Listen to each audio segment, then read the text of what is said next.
ఆనంది, నేను తొక్కుతానంటే వద్దని నువ్విలా కష్టపడి తోసుకుంటూ వస్తున్నావేంటి? ఏ నువ్వు తొక్కినా కష్టమే కదా. పక్కనే శివాలయం ఉంది, అక్కడికి వెళ్ళి దేవుడికి దండం పెట్టుకొని ఆ తర్వాత నిన్ను కూర్చోపెట్టుకుని తొక్కుకుంటూ వెళ్తాను. అది సరే, నిన్నెప్పటి నుంచో ఒక విషయం అడగాలనుకుంటున్నాను. డైలీ నువ్వు ఈ సైకిల్ మీద వస్తుంటావు కదా, నీకు కష్టం అనిపించట్లేదా? అదేం పెద్ద కష్టమేమీ కాదు. ముత్యాలమ్మపేటలో రోజంతా సైకిల్ తొక్కుతూనే ఉంటాను. మా పొలాల దగ్గర నుంచి చుట్టూ ఉండే పట్టణాలకు కూడా ఈ సైకిల్ మీదే వెళ్తూ ఉంటాను. గాలివాటంతో వెళ్లేది తెలీదు, వచ్చేది తెలీదు. దాంతో పోలిస్తే ఇది పెద్ద దూరమే కాదు. అమ్మా, 4 మూరలు పూలి అమ్మా. అలాగేనండి. అవును, 4 మూరలు సరిపోతాయా? దేవుడి దగ్గరికి వచ్చి నాకు ఇస్తానంటారేమిటండి? నా వరకు నువ్వే నా దేవతవి. ఎంతమ్మా? 100 రూపాయలు ఇవ్వండి. ఇదిగోమ్మా, పట్టు.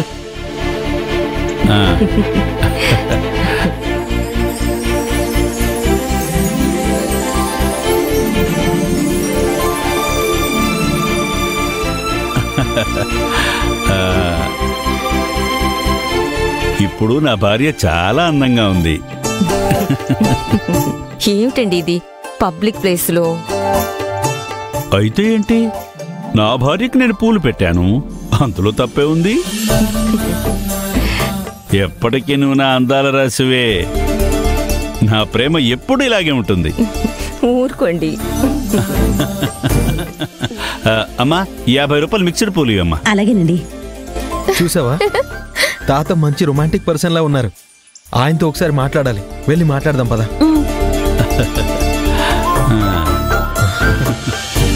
తాత, షేక్ అండ్ ఇవ్వు. తాత? నేను నీకు తాతలా కనిపిస్తానా? I'm young man. Okay okay, sorry. చెయ్యివ్వండి. అవును, ఇప్పుడు నాకు షేక్ హ్యాండ్ ఎందుకు ఇచ్చావు? ఈ వయసులో కూడా ఇంత ప్రేమ ఎలా సాధ్యం? ఇందులో ఆశ్చర్యపడాల్సిందే ఉంది. ఈ కాలంలో ఇలా ఉండడం చాలా అరుదు కదా. ఇందులో పెద్ద విశేషమేం లేదు బాబు. పెళ్ళైన తర్వాత కూడా మన భార్య మనల్ని ఒక ప్రేమికుల్లాగానే చూస్తుంది. కానీ మనమే పెళ్ళయ్యాక వాళ్ళని ప్రేమికురాలి స్థానం నుంచి భార్య స్థానంలోకి మార్చేసి బరువు బాధ్యతలు అప్పచెప్తాం. ఆ తర్వాత మెల్లమెల్లగా ఆ ప్రేమను మర్చిపోతాం. కానీ నేను అలా కాదు. మొదటి రోజు తన్ని ఎలా చూశానో ఈ రోజుకి కూడా అలానే చూస్తాను. అందుకే ఈ వయసులో కూడా తన్ని నేను ఇంతగా ప్రేమించగలుగుతున్నాను. అయినా ప్రేమకి వయసుకి సంబంధం ఏముంది? ఏంటి బామ్మ, తాత చెప్పేది నిజమేనా? తాత అనకు, ఆయన కోపం వస్తుంది. నువ్వు అనొచ్చులేమ్మా, నువ్వు తాత అనే పిలు. చెప్పండి బామ్మ, తాత అంటే మీకు అంత ఇష్టమా? ఈయన్ని మొదటిసారి చూసినప్పుడు నాకు అస్సలు నచ్చలేదు. ఈయనేం చేసినా నాకు తప్పుగానే అనిపించేది. నేనెక్కడికెళ్తే అక్కడికి వచ్చేవారు.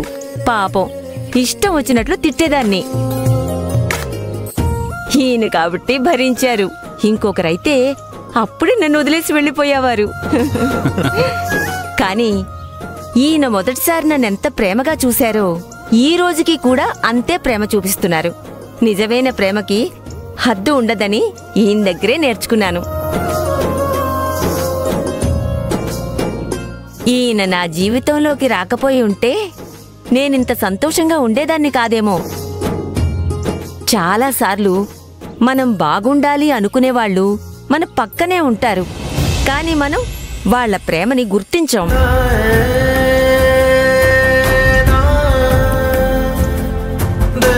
అది గుర్తించగలిగితే మనమెంతో సంతోషంగా ఉంటాం. కానీ అందరూ పక్కనే ఉన్న ప్రేమని వదిలేసి ఎక్కడో ఉన్న దానికోసం ఆరాటపడుతూ ఉంటారు. మేమిద్దరం చనిపోయిన తర్వాత కూడా ఇలాగే ప్రేమగా ఉండాలని నా ఆశ. మనం ఈ ప్రపంచంలో చూడాల్సింది ఇంకా చాలా ఉంది. అప్పుడే చావుదాకా వెళ్ళకు. మన ప్రేమకి మరణమే లేదు. అర్థమైందా? మీలాంటి జంటని నేను ఇంతవరకు చూడలేదు. మిమ్మల్ని చూస్తుంటే నిజంగా చాలా ఆశ్చర్యంగా ఉంది. మీలాంటి మంచి తల్లిదండ్రులు దొరికినందుకు మీ పిల్లలు ఎంత అదృష్టవంతులో. పిల్లలా?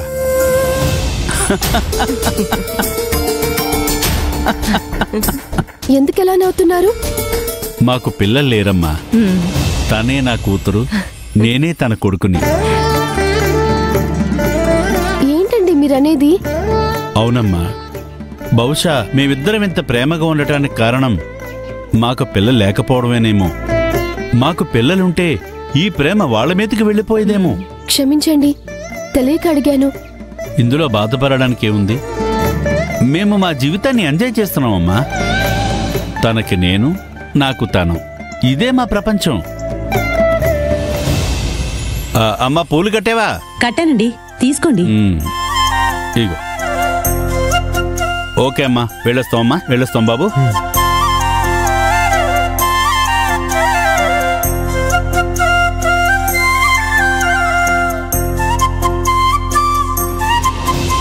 మిన్సారే మిన్సారే నిన్ను చూసి తొలిసారే మాహిరే మాహిరే నా మనసే చేజారే మార్చేసి నా తీరే మళ్ళించి నా దారే నన్ను పట్టుకుపోతున్నాం నువ్వెవరే. నిన్న మొన్నలేని ఏదో వింతలా నన్నే నేను మరిచి కదిలాని నీడలా వేవేల భావాలే నా గుండెల్లో రేపావే ఓ పిల్ల ఓ నిమిషంలో వేవే.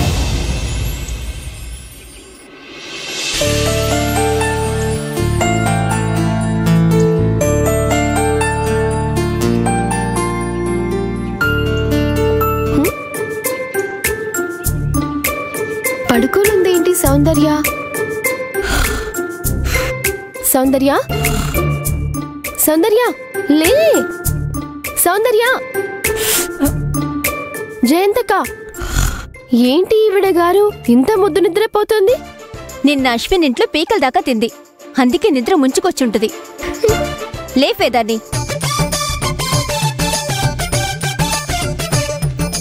ఏ సౌ సౌ లే లే లే.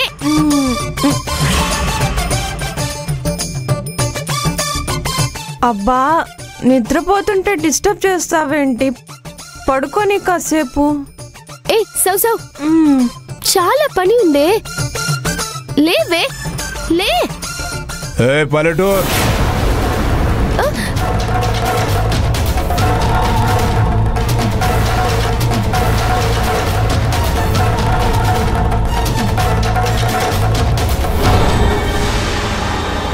ఈవిడ గారు ఇలా లేపితే లేవదు.